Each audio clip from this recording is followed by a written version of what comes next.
Hi guys! It's the one you've all been waiting for. It's my review of a Bosch ALS 30 corded garden vacuum. Oh yeah, it's the big one. Right, positives about this. It's quite cheap, about 80 quid, which I think was alright for a renowned brand. And it appears to have done quite a good job. The cord is long enough for me to be able to do our garden from one plug just inside the kitchen door, so that's good. And also I think it took me about an hour to do in total, which is probably about the same as if I'd used what's it called, like not a rake, a brush. But it was a lot easier, and let's face it, an awful lot more fun. I reckon though, because a lot of that I've been faffing around and me trying to work out the best technique and stuff, I reckon I can get that down to under half an hour if I wanted to. Negatives. This is the main negative.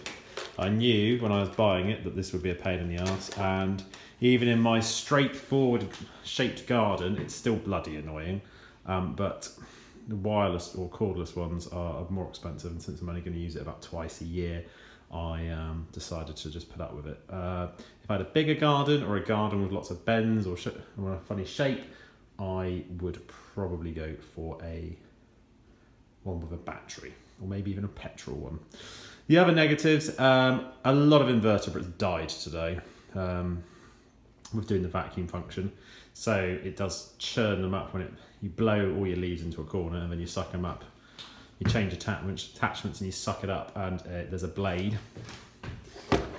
in there, which that's where it'll go, and that's where a lot of them would have died today to turn it into leaf mulch. They would have died anyway at some point and basically done the same thing, turned into mulch, but it was accelerated today. So I suppose you don't have to use the vacuum function, you could have just used it like as an airbrush.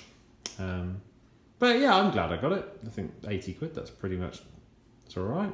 Yeah, if I had a bigger garden or something like that, might not bother. Might go for something a bit flasher.